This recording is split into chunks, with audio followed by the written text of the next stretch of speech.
Good day mga ka-fixit! Paano umabante, huminto, at umatras sa automatic transmission na sasakyan? Yan ay babahagi ko sa iyo ngayon in this episode of Bit TV, sharing information.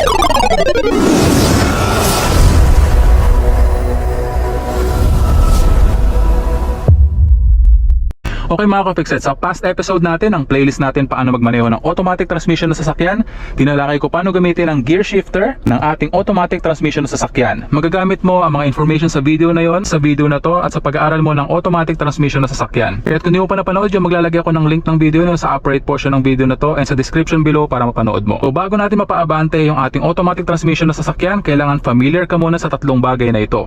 Unahin natin ang pedals, kasunod ang ating gears, at ang ating instrument cluster sa ating dashboard. Kailangan familiar ka sa iyong mga pedals kagaya ng nakikita mo ngayon sa video. Kailangan mo maintindihan na ang iyong kaliwang paa ay nandito lamang sa resting position niya sa kaliwa at ang kanang paa lamang ang gagamitin natin sa ating mga pedals. Ang ating right foot, dapat lamang po ang pag-apak niyan sa ating brake pedal kagaya ng nakikita mo ngayon sa video.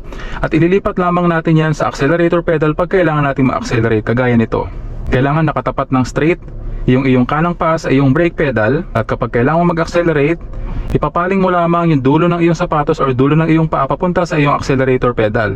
Yan po yung pinaka-safest way ng pag-operate ng ating mga pedals sa automatic transmission na sasakyan. Pagmasdan ng mga pedals ng automatic transmission na sasakyan, medyo nakaangat po at mas malapad po ang ating brake pedal kumpara po sa ating accelerator pedal.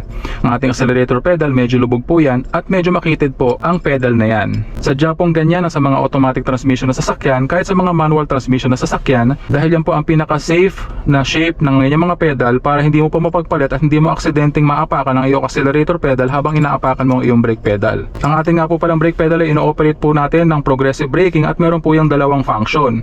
Ito po ay para i-slow down ng ating automatic transmission na sasakyan at para pahintuin po ito. Kaya po ito tinawag na brake pedal. So ang pag-operate po nito ay in a progressive manner. Progressive braking po ang ginagamit natin para sa ating brake pedal. Meron na rin po akong ginawang video tungkol dyan at maglalagay po ako ng link ng video rin sa upper right portion ng video na to and sa description below para mapanood mo. Kapag familiar ka na sa iyong brake pedal, accelerator pedal at tama na ang pag-operate mo dyan, lilipat naman tayo sa ating gear shifter or gear selector. Sa gear shifter, tandaan po natin na aandar lamang po paabante ang ating sasakyan kapag ito po ay nilagay natin sa drive at sa sports mode or lower gears ng automatic transmission ng sasakyan na to.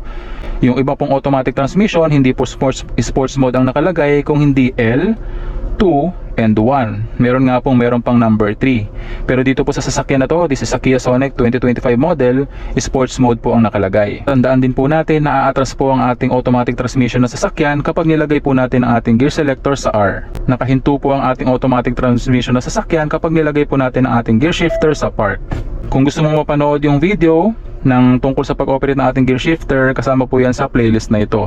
I suggest kung nag-aaral ka ng automatic transmission, panoorin mo yung buong playlist natin ng pag-operate at pagpapatakbo ng automatic transmission na sasakyan para malaman mo ang lahat ng mga kailangan mong malaman at maging safe ang iyong pag-aaral ng pagmamaneho ng automatic transmission na sasakyan. Kapag alam mo na at familiar ka na sa pag-operate ng ating gear selector or ating gear shifter, lilipat naman po tayo sa ating dashboard. Ito makikita natin yung ating instrument cluster. Kung mapapansin mo sa ating instrument cluster, meron po tayong RPM gauge, meron po tayong speedometer, accumulated info ng trip, ang ating timer, at average fuel consumption. Meron din po tayo dyang temperature and kilometers driven or odometer reading ng sasakyan na to.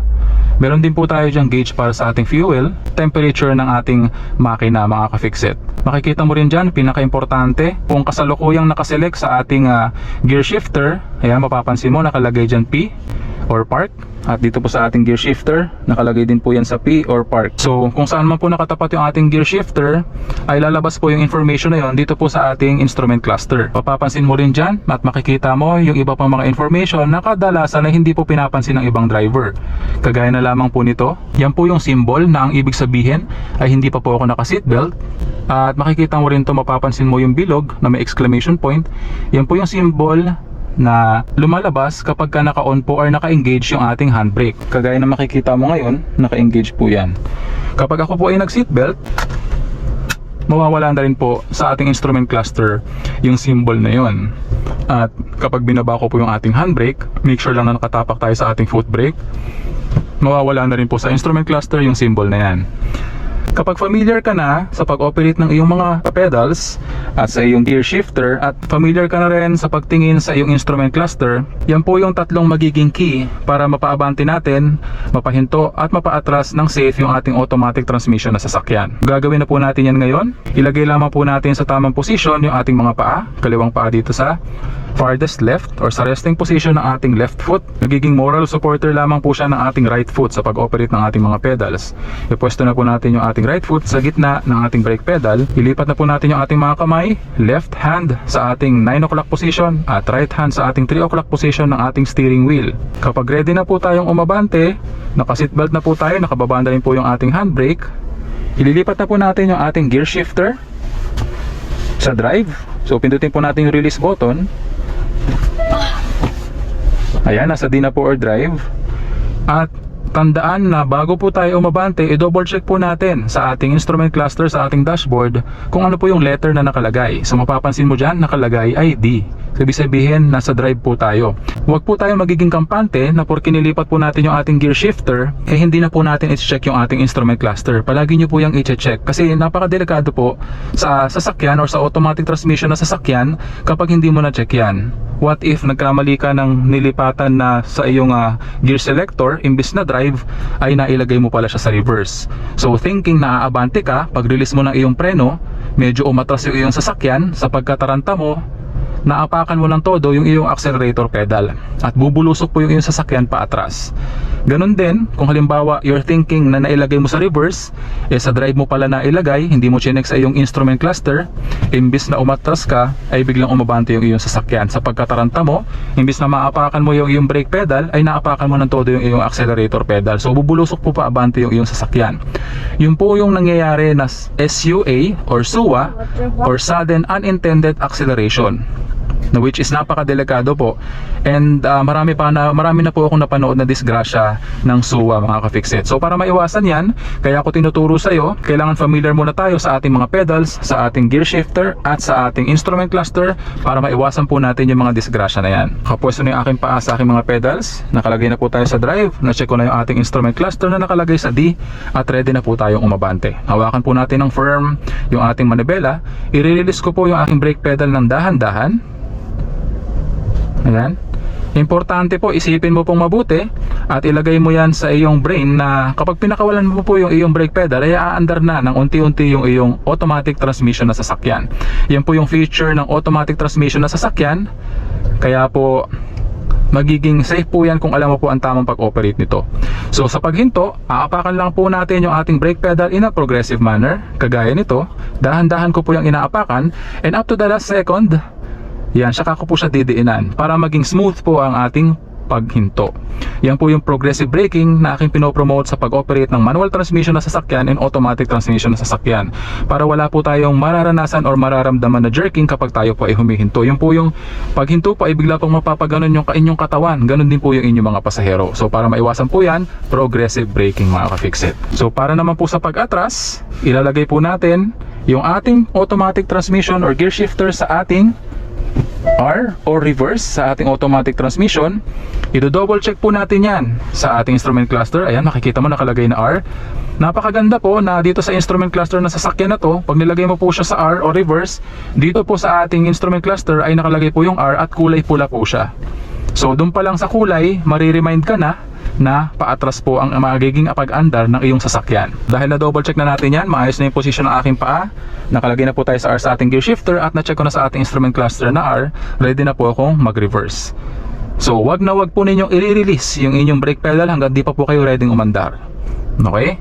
So i-double check ko po sa ating mga side mirror, rear view mirror at sa ating reverse camera. Napakagandang feature po na mayroong reverse camera yung ating sasakyan para dagdag safety sa ating pagmamaneho. So ready na po akong umandar, pakakawalan ko yung ating brake pedal, pero hindi ko po aalisin yung paa ko dyan. Nandyan lamang po yan just in case na kailangan kong huminto. Usually kung aatras po tayo or magre-reverse, hindi na po natin kailangan mag-accelerate. Kailangan lamang po nating pakawalan yung ating brake pedal at aandar na po yan smoothly. At kapag pinakawalan ko po yan ng sagad, medyo bibilis pa yung takbo, pero ang sagad lamang pong takbo ng ating automatic transmission na sasakyan pag pinakawalan natin yung ating brake pedal all the way up ay 8 to 10 kilometers per hour. Depende po sa modelo ng inyong sasakyan, pero usually yun po yung sagad na speed ng ating sasakyan pag pinakawalan mo yung iyong brake pedal fully all the way up. Ganun din po sa paabante. At kapag kailangan na, pwede mo nang dagdagan yung speed sa pamamagitan ng pag-apak sa iyong accelerator pedal. Nakatingin lamang po ako sa aking reverse camera. So advice ko rin sa iyo, kung magpa-practice ka ng pag-abante, paghinto at pag-atras sa iyong automatic transmission na sasakyan, doon ka sa lugar na walang dumadaan na sasakyan or walang masyadong dumadaan na sasakyan or pedestrian para maging safe yung pagpa-practice. So sa pagkakataon na yon, progressive braking po ulit tayo. Wala po tayong naramdamang any jerking or clocking sa ating paghinto ng pag-atras. So pag nakahinto na po tayo, halimbawa tayo po ay paparada na dito sa kalsada na ito at papatayin na po natin yung makina. Tandaan po natin nasa ang gear man po tayo. Pag in-engage po natin yung ating handbrake, nakaapak pa po ako sa aking brake pedal, hindi ko po inaalis yung paa ko dyan.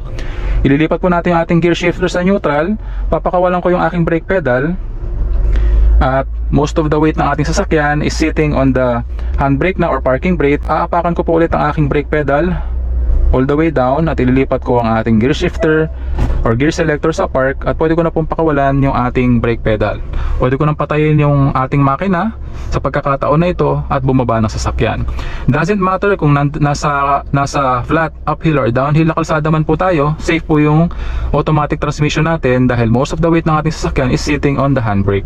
Bonus tip ko yan sa iyo, ka-fix it, sa pag-working ng iyong automatic transmission na sasakyan. So palagi mong tatandaan sa pag-abante, paghinto at pag-atras, palagi mong i-check ang iyong mga pedals kung tama ang posisyon ng iyong paa, ang iyong gear selector kung tama ang posisyon ng gear selector base sa kung aabante ka man or aatras, at huwag mong kakalimutang i-check sa iyong instrument cluster kung ano ang posisyon ng iyong gear selector para iwas disgrasya, mga ka-fix-it. So ito po ang ika-apat na bahagi ng playlist natin kung paano magpatakbo, paano magpaandar at safe na pag-operate ng automatic transmission na sasakyan. Abangan niyo pa po yung mga sunod na episode natin para sa playlist na ito, mga ka-fix-it. Aasahan ko po kayo sa mga susunod na videos pa ng Feed TV. Palagi po ninyong tatandaan na walang sino man ang pinanganak na magaling. Kailangan natin ng sapat na panahon at pagsasanay upang maging magaling tayo sa anumang bagay. And that concludes our episode for the day. I do hope na sana may natutunan ka sa video episode natin ngayong araw. So kung di ka pa subscriber ng channel ko, please consider subscribing. Please like, leave a comment, and share my videos para makatulong din po sa iba. Once again, I'm Dennis of Feed TV, sharing information. So palaging tatandaan na walang sino man ang pinanganak na magaling. Kailangan natin ng sapat na panahon at pagsasanay upang maging magaling tayo sa anumang bagay. And that concludes our episode for the day. I do hope na sana may natutunan ka sa video episode natin ngayong araw. So kung di ka pa subscriber ng channel ko, please consider subscribing. Please like, leave a comment, and share my videos para makatulong din po sa iba. Again, I'm Dennis of Feed TV, sharing information.